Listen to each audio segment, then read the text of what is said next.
Hi there, it's Dr. Courtney Raspin, and it's Mental Health Awareness Week. This year's theme is body image, and it couldn't be more important than now to address this because we know that so many people struggle with body image difficulties, and these difficulties are linked with anxiety and depression and eating disorders and so many other mental health difficulties. Now, in my 20 years of working with body image problems and eating disorders, I've learned quite a lot about how the brain processes information and forms what we call body image. I've also learned that you can leverage that knowledge, that scientific information, to actually shift your body image, to actually change the way the brain processes information so that you can get rid of some of those old beliefs and take on some newer beliefs. So what I'd like to do today is impart some of that knowledge to you so that you can take that away and from right now, from today, start working on improving the way you feel in your skin. Now let's talk brains for a minute. Every day, your brain has to take in a million different sights and sounds and comments and sensations and figure out a way to process them.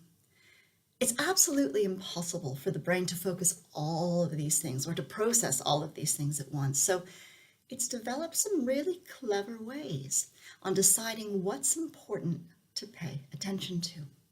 So in this way, it can cut past a majority of stimuli that it thinks are irrelevant, and focus on only the things it decides are important.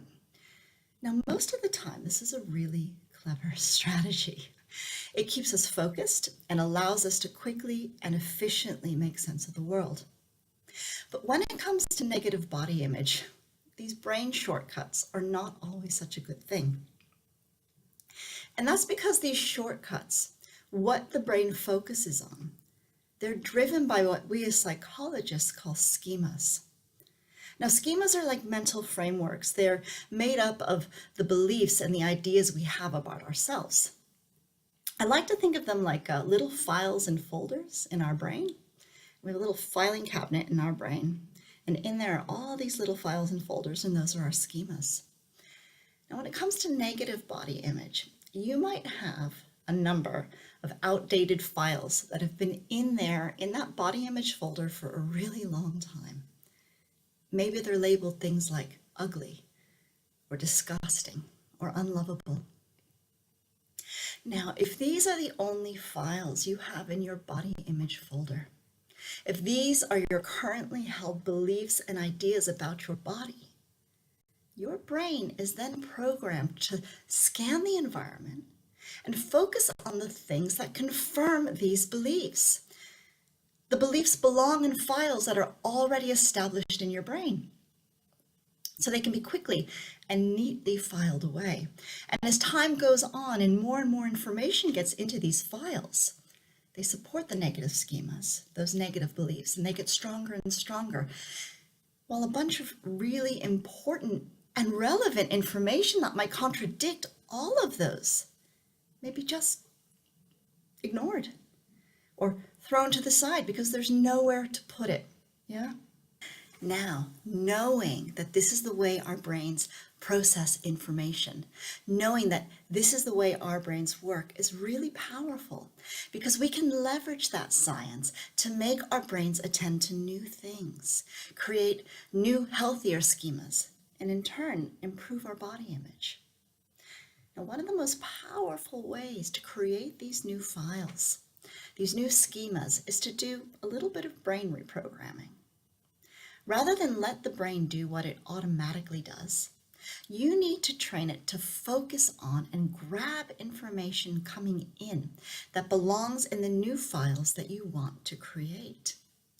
You can do this retraining by setting some time aside daily, paying really close attention and recording. It could be on your phone or on a piece of paper. You need to record anything and everything that makes you feel good about your appearance and your body. It could be a time when your body gave you great pleasure. It can be a time when you did something challenging and achieved it. A time you felt strong, attractive, or confident, even just for a second. It could be a compliment that somebody gives you that ordinarily you would just toss aside and it would get lost because there's nowhere to file it away. Don't dismiss things as being insignificant or small. Record everything. Now, if you make this a conscious, regular practice, training your brain to focus, grab, and record, you'll soon have a bunch of new material for your body positive files. Instead of fat and ugly, you might have strong legs or great smile or soft skin or even great fashion sense. Who knows? You will create your own unique files as you gather your own unique set of information and go through the world. The important thing is that once these files are created and start to fill with the new information, your body positive schemas will become stronger and your brain will slowly learn to pay close attention to information that belongs in those files instead of the old, outdated, and harmful ones. So my challenge to you is to start keeping a positive body diary log now. Other than your negative body image, what do you have to lose? And I'd love to hear how you're getting on with it. So if you have any questions or any concerns, be sure to drop me a message and I'll get back to you. Good luck with it all. And until next time, take care.